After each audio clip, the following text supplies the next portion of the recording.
30분 동안 줄을 서서 공짜 도넛을 받아온 아리. 야, 밖에 비 오지 않아? 그래서 우산 하나 샀어요. 우산이 얼만데? 3,000원이요. 도넛은? 1,500원이요. 1,500원짜리 도넛을 공짜로 받기 위해서 3,000원짜리 우산을 사고도 좋답니다. 여러분 지금 혹시 아리가 멍청하다고 생각하시나요? 알고 보면 우리 다 마찬가지입니다. 너는 5분 뒤에 멍청해진다. 오늘의 교양만두는 돈 앞에서 똑똑할 수 없는 소비 심리에 대해서 알아봅니다. 자, 여러분이 10,000원짜리 펜을 하나 사러 문구점에 갔다고 가정해볼까요? 그런데 점원이 5분만 걸어가면 다른 문방구에서 이 펜을 5,000원 싸게 팔아요 라고 한다면 어떻게 하실 건가요? 당연히 고맙다고 그랜저를 한번 올리고 옆 가게로 튀어가겠죠. 그런데 만약 100만원짜리 가방을 사러 간 백화점에서 점원이 똑같이 말한다면 어떨까요? 아마 5,000원을 할인받으려고 5분이나 걸어서 다른 백화점에 가는 사람은 많지 않을 겁니다. 5,000원을 할인받는다는 사실은 동일하지만 만원에서의 5,000원 할인과 100만원에서의 5,000원 할인은 체감치가 다르죠. 행동경제학에서는 이런 현상을 상대성의 함정이라고 합니다. 같은 값을 할인받더라도 정가와 비교해서 가치 판단을 다르게 하는 것이죠. 따라서 돈을 쓸 때 상대적인 배경들을 의도적으로 지울 수 있다면 소비가 현명해질 수 있습니다. 다른 예를 들어볼까요? 집에 컴퓨터가 고장나서 수리기사를 불렀습니다. 그런데 수리기사가 컴퓨터를 잠깐 만지더니 수리비 20만원을 청구합니다. 그럼 아마 우리 모두는 날로 먹는다고 생각할 겁니다. 그런데 만약 같은 컴퓨터를 누군가가 1시간 동안 땀을 뻘뻘 흘리면서 고쳐준 후에 똑같이 20만원을 청구한다면 아마도 꽤 많은 분들이 컴퓨터를 고치는 동안 물도 떠다 드리고 감사 인사를 드릴지도 모릅니다. 수리한 사람의 능력 차이일 뿐인데도 말이죠. 우리는 노력을 기준으로 노동력의 가치를 판단하는 경향이 있습니다. 그리고 오래 일할수록 더 많이 노력한다고 생각하죠. 그 사람의 전문성과 지식, 경험을 고려하지 않고 노력을 중심으로 가치를 평가할 때 생겨나는 함정인데요. 이 함정에 빠지게 되면 무능한 사람에게 더 많은 돈을 주고 효율적으로 일한 사람에게는 더 적은 돈을 지급할 수도 있죠. 물론 일하는 시간이 길다고 해서 능력이 없거나 칼퇴를 한다고 해서 능력이 오지는 건 아닙니다. 여러분이 웹툰을 보는데 돈을 쓴다고 가정하죠. 웹툰의 결제 시스템이 다음에 3개일 때 여러분이 가장 많은 돈을 쓰게 될 경우는 언제일까요? 첫 번째, 보고 싶은 웹툰을 다 본 후에 마지막에 한꺼번에 결제하는 경우입니다. 즉 후불이죠. 두 번째, 사이버머니를 미리 충전하는 방식입니다. 즉 선불이죠. 세 번째는 웹툰을 볼 때마다 즉시 결제하는 경우입니다. 이 3가지 중에 일반적으로는 선불, 후불, 즉시 결제 순으로 지출액이 커진다고 합니다. 우리는 돈을 쓸 때 일종의 죄책감을 느낍니다. 그리고 이 죄책감은 소비에 대한 민감도가 낮을수록 줄어들고 소비하는 시점과 지불하는 시점의 시간차가 클수록 줄어들죠. 그런데 즉시 결제를 하게 되면 회차마다 매번 소비를 하고 있다는 감각이 살아납니다. 결과적으로 소비 심리가 위축될 수밖에 없죠. 반면 후불의 경우에는 웹툰을 보는 행위, 즉 소비 행위가 이후 일어날 지불 행위 전에 일어나기 때문에 돈을 쓰고 있다는 감각이 상대적으로 덜할 수밖에 없습니다. 흥미로운 것은 선불인데요. 일정 금액을 먼저 지불했지만 되려 이 때문에 이후에는 돈을 쓰고 있다는 자각을 느낄 필요가 없고 죄책감 역시 없다는 것이죠.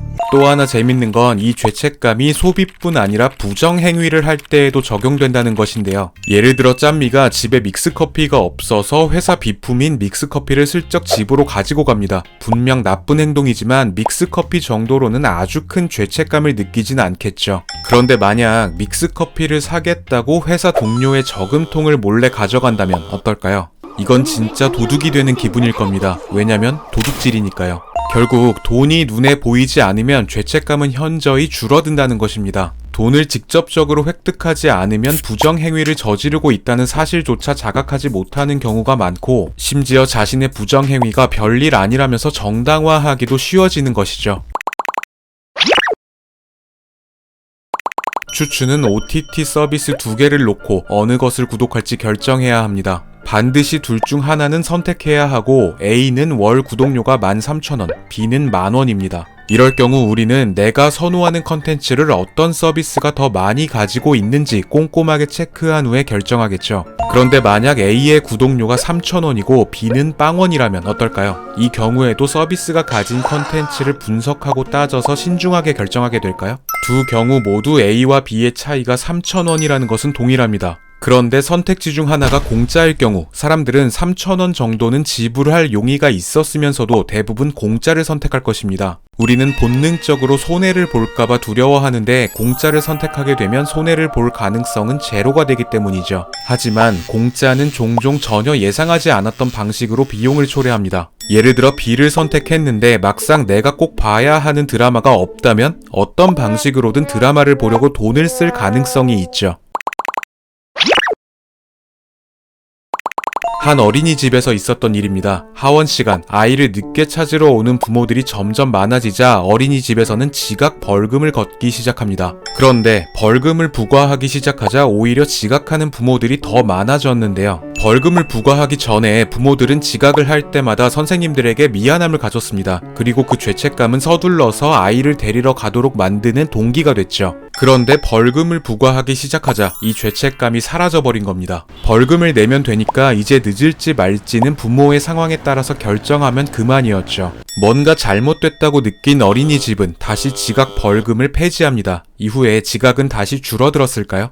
아닙니다. 이번에는 오히려 지각하는 부모들이 더 늘어났습니다. 한번 사라진 죄책감은 다시 돌아오지 않으니까요. 어린이집의 선생님과 아이들의 부모는 사회적인 관계였습니다. 사회적 관계의 규범 안에서는 서로에게 도움을 청할 수도 받을 수도 있는 것이죠. 하지만 이 관계에 갑자기 시장의 규칙, 즉 돈을 들이미는 순간 사회적 관계는 깨지고 서비스 제공자와 소비자의 관계로 변하게 됩니다. 이 관계는 다시 사회적 관계로 회복되기는 어렵죠.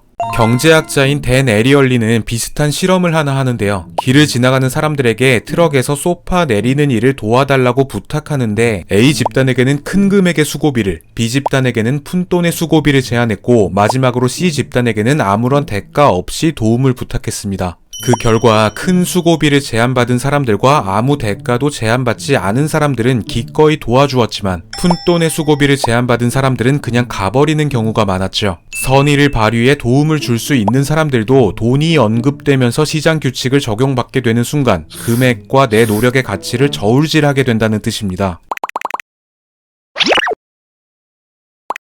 여러분, 돈은 우리를 열심히 일하게 만드는 동기부여가 되죠. 그런데 돈보다 더 큰 동기를 주는 관계도 있습니다. 바로 여러분과 저의 관계죠. 구독과 좋아요 누르시면 저를 영상 뽑아내는 기계로 만드실 수 있습니다. 교양만두였습니다.